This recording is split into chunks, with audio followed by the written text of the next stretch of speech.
So first of all, welcome to Berlin, sir. Thank you very much. Would you say I'm a bad human being because I'm pro-apes in that movie? I really am. I think I can see you're a good human being, but I think that this film, obviously, is and these franchise of films, the whole metaphor of using apes to talk about the human condition is that we turn a mirror in on ourselves. This film is not about saying in a way that apes are good and humans are bad. It's saying the danger. It is a warning in a way for what happens if we lose the ability to be empathetic.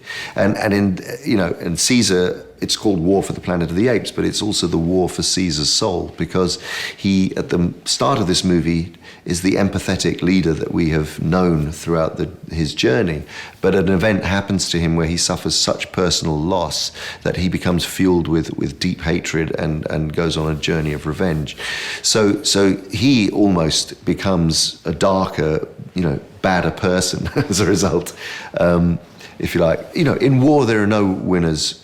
In war there are only survivors and great losses. So it's.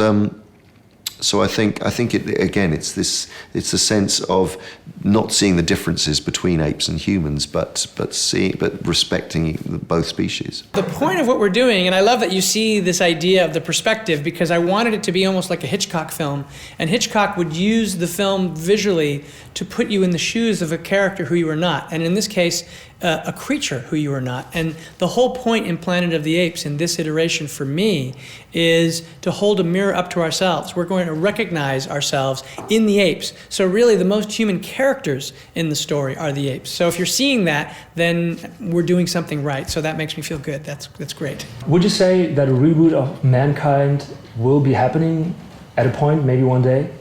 A reboot? Yeah. You mean a destruction that we'll have to start over again? I hope not. I really hope not. I have a son, and I think that the hope for the world is empathy. That the whole point of the story, and it's Caesar's challenge in this story. He, in all three of these films, his strength has been his empathy. But this story, the extremes of the conflict, push him to a place where he loses, at least for a period of time, his ability to connect with another. And the more that we do that, the more that the world becomes a dangerous place. The more that we don't recognize that we are on this planet and have more in common, and our interest in keeping this planet safe, for us, for future generations, is paramount. And yet I think that we get drawn into these conflicts where we look at other populations as if they're beneath us, as if their lives don't matter.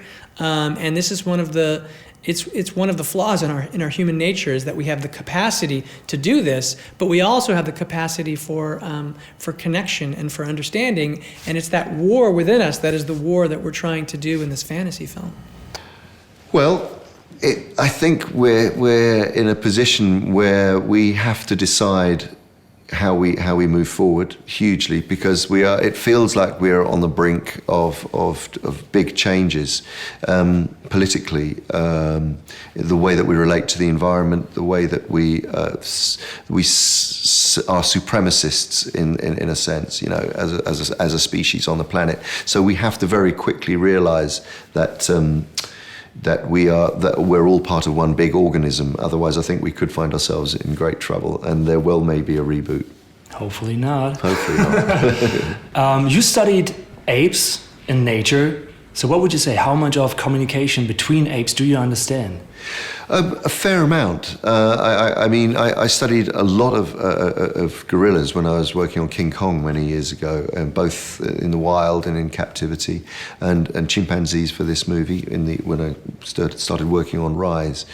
So you can very much read sort of generic behavior, but what you realize very quickly is that that is only generic, and although there is a pattern that you can observe, there are certain calls, vocalizations that they make, expressions that they make, that actually they are so individual. And it's like saying, what's it like studying humans? You know, that you can literally go in and see so many different characters. And I remember going back to King Kong days, working with a troupe of 23 gorillas that I was following in Rwanda, that you could see real individual characteristics between the patriarch, the mothers, the young kids, the teenage boys who are always fighting, you know. So you very quickly stop to think of them as a group and see individual character. So is it true that monkeys like to throw shit at you if they don't like you? They do throw stuff at you. They do throw shit at you. And in fact, it happened to me because I befriended a gorilla, a female gorilla at London Zoo, and the male gorilla did not like it at all, and he threw shit at me. Yeah, Andy just told me a couple of minutes ago that he really studied the behavior of apes in wild nature. So do you understand apes in a way? Did you learn something too? Sure, but you know, for me, that is just the beginning point, because really what we're trying to do is tell a drama that's about us. We're trying to look, the thing we forget is that we are apes. And we imagine ourselves as not being animals. And when I first got involved in the franchise, what I was excited about was this notion of looking at ourselves and our animal nature and the war within ourselves about our instincts, trying to find some way to manage ourselves in a way that we could recognize each other despite these impulses that we have, because that is the challenge for our species. And so as much as this story is about apes and is meant to make you think about the way in which we view animals, other populations that are different from us in ways that we don't value their lives as much as we should, it's really, for me, mostly about us looking at ourselves. And so the most important thing I was looking at was human behavior as exhibited through apes. And I think that an audience can engage in it because there's just enough distance, and yet you have the uncanny experience of looking at these apes and seeing yourself. And I think that is our unique spectacle, because these are summer movies, right? So in summer movies, the spectacle is usually a tremendous amount of action or the character having some kind of superpower. In this, it's about relating emotionally to a creature that is not you and understanding that your sympathies and your empathy should be extended to others. What was the reaction of your family and friends and their feedback? My son is too young to see it, so he has seen little bits of it, and he's very excited but also scared. My wife has seen a version of the movie, because we only just finished, that was with Andy Serkis, not yet an ape.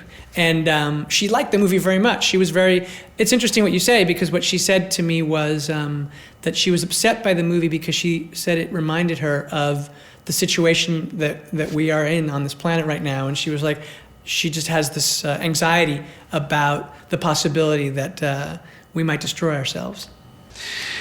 They were really moved by it because it is a very emotional piece, and my sons particularly were really, I think, haven't got over it. You know, it's a very powerful piece. I mean, it's not all dark. It's got great humor, a wonderful performance by Steve Zahn as one of the ape characters, without giving too much away. And great compassion as well. The young Nova, played by Amaya Miller, you know, she becomes almost like a conscience for Caesar on his journey. My family were really entertained. They were moved, and blown away by also by the battle sequences, which are pretty full on. Do you remember your funniest or maybe your worst audition? Let me think. Auditions are strange things, you know, very, very strange things. I mean, the Gollum audition was pretty extraordinary, I have to say, because the only way I could do this audition was to get into character. So I literally kind of crawled into the room, crawled up on the chair, and started doing a version of Gollum, which really scared the casting director. And so that was a pretty extreme one. And obviously they liked it. Well, apparently. What would you say was the most traumatizing, maybe the hardest scene to shoot? Wow.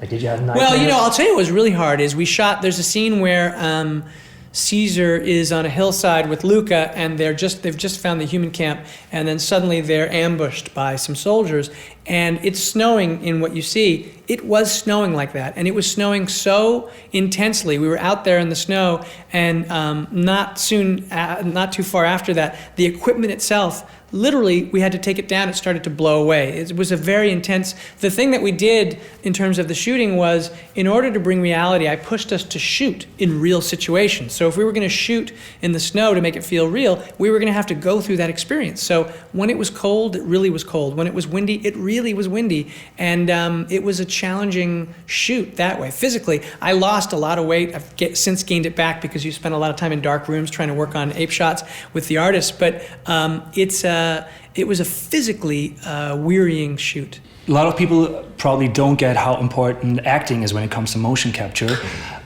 What would you say? Motion capture, acting, and the visual effects. How is like the balance between it? It's the performance is authored by the actor on set and with the director, so it's no different to shooting a live action movie. You are the creator, the sole creator of the performance, and everything that you do, all your facial expressions, your acting is there. So what the animators are brilliant at doing, the skill that they have, is to take the performance and without changing it at all, to put it onto the physiognomy, to the face of the ape, without losing in translation any of the emotion of the original performance.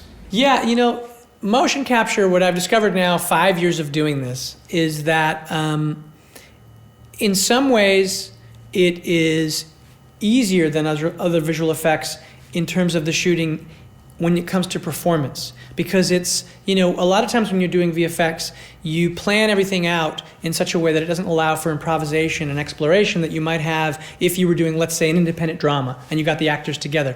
The way that I get to shoot this, the actors are all playing together, and if an idea comes up, I can change everything. It doesn't have to be locked into the shot. That part is actually easier than most VFX, but that's the only part that's easier. Everything else is much harder. You then have to get those shots again. That's very, very difficult, so that you can put the apes into them.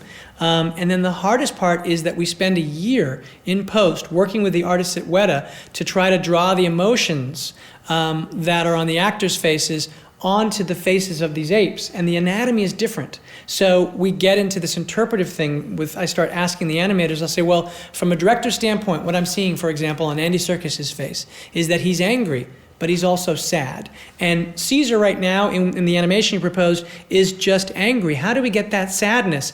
And they have to look for those elements that are on his face and how to interpret it, because Andy's mouth is not Caesar's mouth. Andy's brow is not Caesar's brow. So it takes a tremendous amount of detail and artistry, and it takes a long, long time. But very good that you could finish the movie. Thank you. Yeah. Thank you very much, sir. Yeah. Take care. Thank you very much. It was very nice to meet you. Thank you.